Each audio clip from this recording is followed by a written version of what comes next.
नमस्कार, हमारा आज का टॉपिक है डिसमेनोरिया। आज इसके बारे में जानेंगे डिसमेनोरिया क्या होता है। तो डिसमेनोरिया क्या है कि पेनफुल पीरियड, जो मेंस्ट्रुएशन पीरियड आते हैं वुमेन में, तो वो जो मेंस्ट्रुएशन जो होता है वो पेनफुल होता है, मेंस्ट्रुअल क्रैम्प आते हैं, उसी को हम क्या बोल देते हैं, dysmenorrhoea. More than half of women who menstruate have some pain for 1 to 2 day each month. हर महीने जब मेंस्ट्रुअल पीरियड आते हैं तो ज़्यादातर जो महिलाएं होती हैं उनके क्या है, 1 से 2 दिन तक दर्द होता है और क्रैम्प आते हैं। Mild to moderate menstrual cramping is normal. यदि ये जो मेंस्ट्रुअल क्रैम्पिंग हो रही है या दर्द हो रहा है वो माइल्ड टू मॉडरेट है, मतलब इतना कि वो सहन कर सके और अपने डे टू डे लाइफ में डेली जो एक्टिविटीज हैं उसमें कोई परेशानी नहीं हो उसको, तो ये तो नॉर्मल है। But some people have such severe pain during this period कि उसकी वजह से उनकी जो डेली एक्टिविटीज हैं उसको करने में परेशानी आती है, उनको बिल्कुल रेस्ट की जरूरत पड़ती है, तो वो हो जाता है डिसमेनोरिया। अब टाइप क्या होते हैं डिसमेनोरिया के, तो मेनली 2 टाइप होते हैं इसके, एक तो प्राइमरी और एक secondary.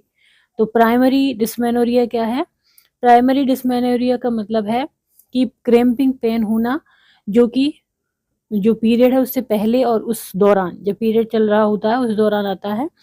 This pain is caused by natural chemical. अब ये जो मेंस्ट्रुअल क्रैम्प या दर्द होता है किस वजह से होता है, प्रोस्टाग्लैंडिन जो होता है जो कि यूट्रस की लाइनिंग में बनता है, जो यूट्रस है उसकी लाइनिंग में ये बनता है, तो इस प्रोस्टाग्लैंडिन की वजह से दर्द होता है। प्रोस्टाग्लैंडिन क्या करता है, cause the muscle and blood vessels of the uterus, जो यूट्रस की ब्लड वेसल्स हैं और मसल्स हैं उनको क्या करता है, ये कॉन्ट्रैक्ट करता है। तो कॉन्ट्रैक्शन जब होते हैं तो क्या होता है, पेन होता है। On the first level of period the level of prostaglandin is high. तो जो पहला दिन होता है पीरियड का उसमें बहुत ज़्यादा हाई होता है इसका लेवल प्रोस्टाग्लैंडिन का, तो इसकी वजह से पहले दिन और उससे पहले क्या है, दर्द ज़्यादा होता है। एज ब्लीडिंग कंटिन्यू, जैसे जैसे ब्लीडिंग होती जाती है और जो लाइनिंग है यूट्रस की वो शेड हटती जाती है वहाँ से, तो इसका प्रोस्टाग्लैंडिन का लेवल नीचे होने लगता है और इसीलिए पेन क्या हो जाता है, कम हो जाता है। Few days of a period, period के कुछ ही दिनों में, 1 या 2 दिन में ही वो कम होने लग जाता है और फिर खत्म हो जाता है। तो प्राइमरी डिसमेनोरिया का मतलब है कि जो नेचुरल जो प्रोस्टाग्लैंडिन है उसकी वजह से जो डिसमेनोरिया हो रहा है। जबकि सेकेंडरी डिसमेनोरिया क्या है, is caused bye disorder in the reproductive organ, कि जो रिप्रोडक्टिव ऑर्गन है जैसे कि यूट्रस है, फैलोपियन ट्यूब है, इनमें कोई डिसऑर्डर है तो उसकी वजह से जो पेन है। तो secondary dysmenorrhea a painful period because of a condition और an infection in reproductive organ. तो रिप्रोडक्टिव ऑर्गन में कोई ऐसी कंडीशन है या इन्फेक्शन है तो उसकी वजह से ये होता है। Pain from secondary dysmenorrhea usually begins earlier in menstrual cycle and last longer than typical menstrual cramp. तो जो टिपिकल मेंस्ट्रुअल क्रैम्प होते हैं, मतलब जो सही हो जाना चाहिए दर्द, वहां पे भी सही नहीं होता और दर्द होता रहता है। Secondary dysmenorrhea causes menstrual cramp. तो ये सेकेंडरी जो डिसमेनोरिया है उसके कारण क्या क्या हो सकते हैं, तो एंडोमेट्रियोसिस जो परेशानी है वो हो सकती है इसका कारण। ये एक कंडीशन है जिसमें कि tissue lining uterus endometrium grow outside of uterus. मतलब जो एंडोमेट्रियम होती है वैसे अंदर की तरफ होती है, यूट्रस की लेयर होती है, लेकिन ये आउटसाइड मतलब ओवरी या इधर कहीं भी बाहर हो ये ग्रोथ यदि एंडोमेट्रियम की, तो उसको हम बोलते हैं एंडोमेट्रियोसिस। तो ये है एक कारण। Then adenomyosis. एडिनोमायोसिस क्या है, a condition where the lining of the uterus grow into the muscle of the uterus. जो यूट्रस की मसल है वहां पर एंडोमेट्रियम क्या करने लग जाती है, ग्रो करने लग जाती है, तो उसको बोलते हैं एडिनोमायोसिस। इसके अलावा कौन सी कंडीशन हो सकती है, फाइब्रॉइड, जो कि बिनाइन ट्यूमर होते हैं। नॉन कैंसरस ग्रोथ होती है इनसाइड एंड आउटसाइड और in the wall of the uterus. Uterus के इनसाइड भी हो सकती है, यूट्रस के बाहर की तरफ भी हो सकती है और जो यूट्रस की वॉल है उसमें भी हो सकती है, तो एक ये परेशानी हो गई। देन पेल्विक इन्फ्लामेटरी डिजीज या पीआईडी। इसमें क्या होता है, इन्फेक्शन हो जाता है caused by bacteria that start in uterus and can spread to other reproductive organ. तो पीआईडी में यूट्रस में जैसे इन्फेक्शन स्टार्ट हुआ है और अलग अलग ऑर्गन्स में पहुंच जाता है। तो पीआईडी की वजह से स्टमक में भी पेन हो सकता है, पेन ड्यूरिंग सेक्स भी हो सकता है इसमें। सर्वाइकल स्टेनोसिस, इसमें जो यूट्रस का ये पार्ट है सर्विक्स, वो उसमें क्या है, उसकी जो ओपनिंग होती है वो क्या हो जाती है, नैरो हो जाती है। Condition where cervix narrow due to surgery, treatment और अदर कंडीशन, तो उसकी वजह से भी क्या हो जाता है, सेकेंडरी डिस्मेनोरिया। इसके अलावा कंजेनाइटल कंडीशन हो सकती हैं जो कि जन्म से ही होती हैं। दिस में include an irregularly shaped uterus, जो यूट्रस का शेप है वो कैसा है, इरेगुलर है, और अदर कंडीशंस अफेक्टिंग ओवरी और फेलोपियन ट्यूब। तो ये हो गया सेकेंडरी डिस्मेनोरिया के कारण।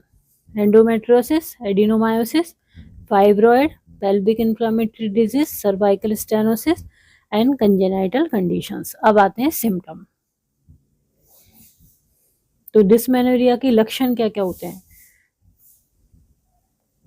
तो cramping in the lower abdomen, जो लोअर एब्डोमन होता है उसमें क्रैम्प फील होना, pain in the lower abdomen, दर्द होना, low back pain, pen radiating down the leg, leg की तरफ पेन रेडिएट होना, नोजिया होना, वॉमिटिंग, डायरिया, फटीग थकान होना, वीकनेस होना, फेंटिंग और हेडेक।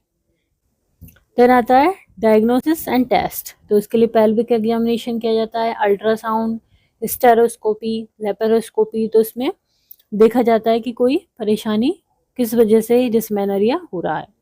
देन मैनेजमेंट और ट्रीटमेंट में क्या होगा, अलग अलग थिंग्स होती हैं, अलग अलग ट्रीटमेंट दिए जाते हैं टू रिलीव पेनफुल पीरियड्स। तो सबसे मेन आता है इसमें NSAID and other pain reliever.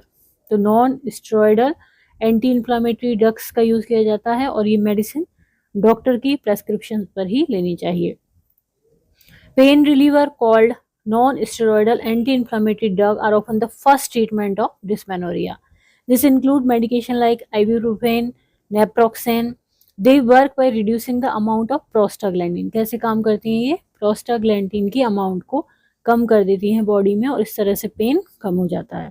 इसके अलावा हार्मोनल मेडिकेशन भी प्रेस्क्राइब की जाती हैं। People who take hormonal medication tend to have less menstrual pain. This could include इसमें बर्थ कंट्रोल ऑप्शंस लाइक पिल, पैच और वेजाइनल रिंग इसमें डॉक्टर प्रेस्क्राइब कर सकते हैं। और कौन कौन सी तरीके हो सकते हैं मेंस्ट्रुअल क्रैम्प को कम करने के, तो यूजिंग ए हीटिंग पैड, तो ये हीटिंग पैड का या हॉट वाटर बोतल का इस्तेमाल किया जाता है लोअर बैक और abdomen when cramp. Then getting extra rest, extra rest की जरूरत पड़ती है इसमें।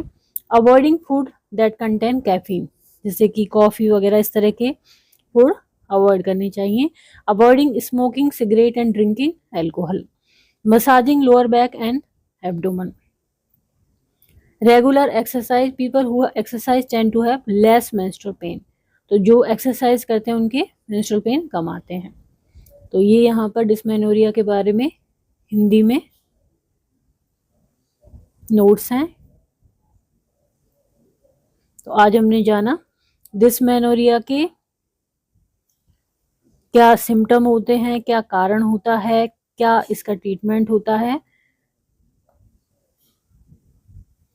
तो यदि वीडियो आपको पसंद आता है तो इसको लाइक करें, चैनल को सब्सक्राइब करें, कमेंट करें और शेयर करें। Thank you.